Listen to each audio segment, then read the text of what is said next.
Hello students, welcome to my channel. आज class 8 science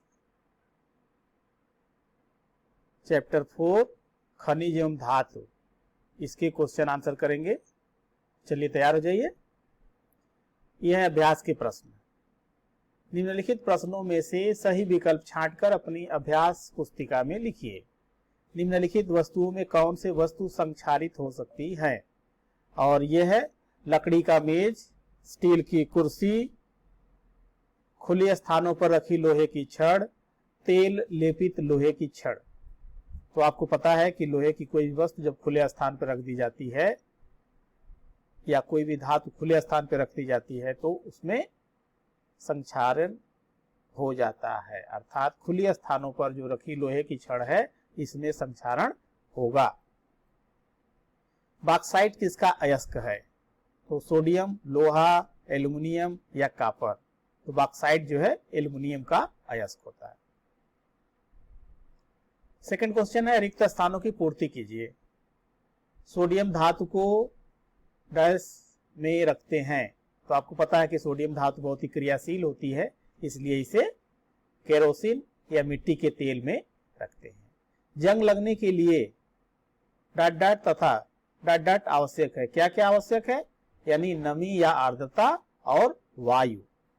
धातु से तार बनाने का गुण तन्यता कहलाता है और जिन खनिजों से धातु का निष्कर्षण किया जाता है उसे अयस्क कहते हैं। क्वेश्चन नंबर 3 है, निम्नलिखित कथनों में से सही कथन के आगे सही और गलत कथन के आगे गलत का चिन्ह लगाइए। हीरा कार्बन का रूप होता है, सही है या गलत? सही है। हेमेटाइट एल्युमिनियम का अयस्क होता है, सही या गलत? गलत। धातु ऑक्सीजन से विक्रिया करके धातु के ऑक्साइड बनाते हैं, सही। क्वार्ट्ज धात्विक खनिज है, सही या गलत? ये गलत है, अधात्विक खनिज है। संगमरमर चूने के पत्थर से बनता है, सही या गलत? सही है। स्तंभ क का स्तंभ ख से मिलान कीजिए। स्तंभ क और ख में दिए गए हैं बॉक्साइट, गैलेना, हेमेटाइट, पायरोल्यूसाइट और इधर है आयरन, लेड, एल्युमिनियम और मैग्नीज। तो ये सब अयस्क हैं। तो आपको पता है कि बॉक्साइट किसका अयस्क है? बॉक्साइट एल्युमिनियम का अयस्क है, तो इसके सामने लिख देंगे। गैलेना यह लेड सीसा का है। हेमेटाइट आयरन लोहे का है। तो बच गया आखिरी पायरोल्यूसाइट, यह मैग्नीज का है। निम्नलिखित प्रश्नों का संक्षिप्त उत्तर दीजिए। खनिज तथा अयस्क में क्या अंतर है? खनिज और अयस्क में क्या अंतर है? तो खनिज किसे कहते हैं? भूपर्पटी में प्राकृतिक रूप से पाए जाने वाले अकार्बनिक तत्व अथवा यौगिकों को खनिज कहते हैं। या इसको हम दूसरी भाषा में कह सकते हैं कि खनिज वे पदार्थ हैं जिन्हें जमीन के अंदर खुदाई करके प्राप्त किया जाता है। अयस्क क्या है? ऐसे खनिज जिनसे धातुओं का निष्कर्षण अधिक मात्रा में सरलता से एवं कम लागत में हो जाता है उन्हें अयस्क कहते हैं। अब यहां पर एक चीज आपको नोट करने की है कि सभी अयस्क खनिज होते हैं परंतु सभी खनिज अयस्क नहीं होते हैं। ख, अधिकांश खनिज किस रूप में पाए जाते हैं? तो अधिकांश खनिज ऑक्साइड के रूप में पाए जाते हैं। धातुओं की अघात वर्धनीयता तथा तन्यता के गुण का क्या अर्थ है? तो धातुओं की अघात वर्धनीयता क्या होती है? यानी धातुओं को पीटकर चादरों के रूप में परिवर्तित करने के गुण को अघात वर्धनीयता कहते हैं। तो चांदी और सोने में यह गुण अधिक होता है। धातुओं की तन्यता, तन्यता से तात्पर्य है कि धातुओं को तार के रूप में परिवर्तित करने के गुण को तन्यता कहते हैं। सोने की तन्यता सबसे अधिक होती है। धातुओं का संक्षारण क्या होता है? तो नमी तथा हवा के संपर्क में रहने से धातुओं की सतह पर यौगिकों की परत के रूप में उतरने से धातु का नष्ट होना संक्षारण कहलाता है। जैसा कि आपने देखा होगा कि लोहे के ऊपर भूरे कलर का यानी ब्राउन कलर का एक लेयर आ जाता है जिसे क्या कहते हैं? रस्ट या जंग लगना कहते हैं। मुक्त अवस्था में पाए जाने वाले किन्हीं दो धातुओं के नाम लिखिए। तो मुक्त अवस्था में पाई जाती है सोना और प्लेटिनम। मिश्र धातु क्या होती हैं? किसी धातु का किसी अन्य धातु या अधातु के साथ मिलाकर बनाया गया समांगी मिश्रण मिश्र धातु कहलाता है। जैसे स्टेनलेस स्टील, पीतल, कांसा आदि ये मिश्र धातु हैं। ये वर्ड है समांगी। किसी एक द्रव धातु का नाम लिखिए। धातु है और वह द्रव है। यह है पारा या मरकरी।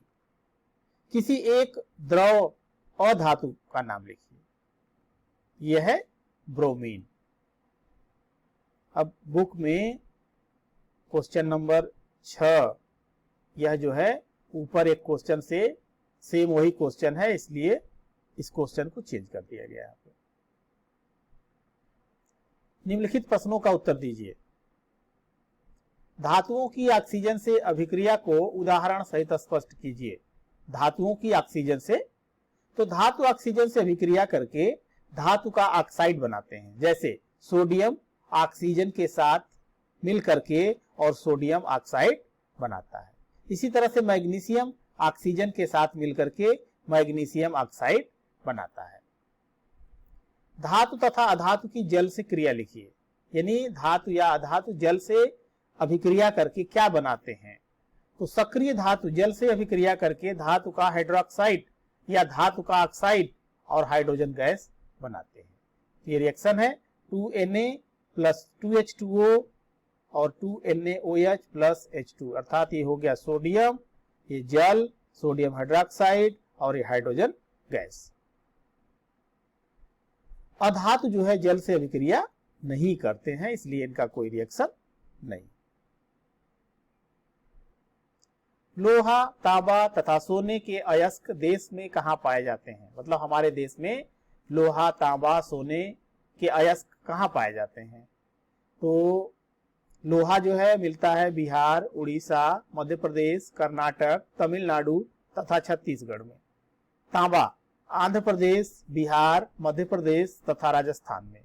और सोने या सोना मिलता है कर्नाटक, अर्थात कोलार की खान कर्नाटका में है, तथा आंध्र प्रदेश। धातुओं की ऑक्सीजन से अभिक्रिया को दो उदाहरण सहित स्पष्ट कीजिए ऑक्सीजन के साथ।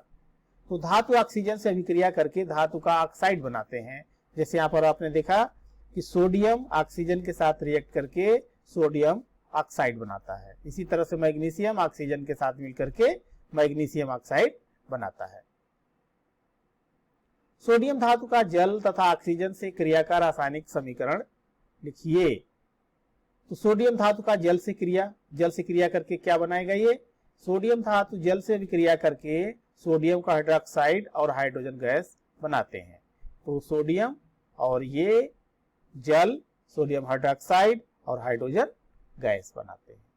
इसी तरह से सोडियम धातु का ऑक्सीजन से क्रिया, तो यह ऑक्सीजन के साथ अभिक्रिया करके धातु का ऑक्साइड बनाते हैं।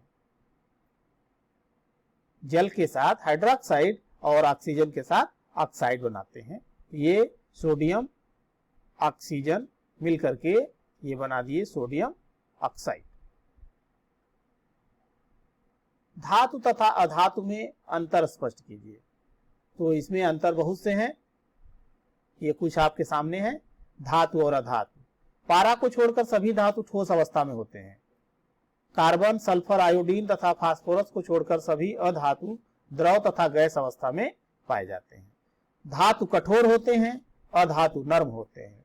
धातु चमकदार होते हैं, अधातु में चमक नहीं होती है। धातु उष्मा तथा विद्युत के सुचालक होते हैं, अधातु उष्मा तथा विद्युत के कुचालक होते हैं। लेकिन यह कि कहीं कहीं पे इसके कुछ अपवाद भी हैं। धातुओं के गलनांक उच्च होते हैं सोडियम को छोड़ करके, और अधातुओं के गलनांक कम होते हैं। धातुओं में अघात वर्धनीयता का गुण पाया जाता है, अधातुओं में यह गुण नहीं पाया जाता है। धातुओं में तन्यता का गुण पाया जाता है, अधातुओं में तन्यता का गुण नहीं पाया जाता है। धातुओं में धातु जो है सोनरस होते हैं, मतलब कि यह ध्वनि उत्पन्न होती है, यानी इसके ऊपर प्रेशर पड़ने पर या चोट करने पर यह ध्वनि उत्पन्न करते हैं, लेकिन अधातु ध्वनि उत्पन्न नहीं करते। धातु के संक्षारण की रोकथाम के लिए अपनाई जाने वाली विभिन्न विधियों का वर्णन कीजिए। तो संक्षारण कैसे कैसे रोक सकते हैं? पहला तो है पेंट का लेप चढ़ाकर। धातु की वस्तुओं की सतह पर पेंट लगाकर उसे क्षरण से बचाया जा सकता है। इसी कारण लोहे से बनी वस्तुओं को पेंट किया जाता है।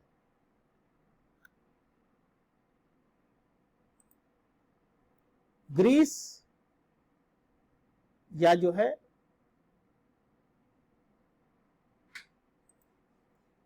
तो ये हो गया पेंट का लेप चढ़ाकर। दूसरा है ग्रीस या तेल लगाकर। औजारों जैसे कैंची, चाकू, मशीन, अगर इसमें जो है ग्रीस या तेल नहीं लगाया जाता तो देखते हैं कि वो उसमें क्षरण होने लगता है। इसी तरह से गैल्वानीकरण यानी जो गैल्वनाइजेशन है, धातु चढ़ाना। लोहा को जंग से बचाने के लिए लोहे की चादर या अन्य पात्र को पिघले हुए जस्ते में डुबे देते हैं, जिसके कारण लोहे पर जस्ते की एक पतली परत जम जाती है और इस लोहे का उपयोग बाल्टी, टंकी आदि बनाने में किया जाता है। इसी प्रकार विद्युत लेपन, इलेक्ट्रोप्लेटिंग। कुछ धातु जैसे क्रोमियम, निकिल तथा टिन वायुमंडल में उपस्थित ऑक्सीजन एवं नमी से प्रभावित नहीं होते हैं। लोहे का क्षरण रोकने के लिए उसके चारों ओर क्रोमियम या टिन की इलेक्ट्रोप्लेटिंग कर दी जाती है, जिससे उसका संक्षारण रुक जाता है। इसी तरह से मिश्र धातु बना करके भी धातुओं के संक्षारण को रोका जाता है। तो कभी कभी एक धातु में दूसरी धातु या अधातु मिलाने पर वह अधिक कठोर, स्थायी तथा संक्षारण से सुरक्षित हो जाता है। स्टील, लोहा तथा कार्बन का मिश्रण मिश्र धातु है, जिसमें आसानी से जंग नहीं लगता। लास्ट क्वेश्चन है, तवे के हैंडल में लकड़ी लगी होती है, क्यों? तो लकड़ी उष्मा की कुचालक होती है, जो तवे की उष्मा को हाथ तक नहीं जाने देती, जिससे हाथ जलने से बच जाता है।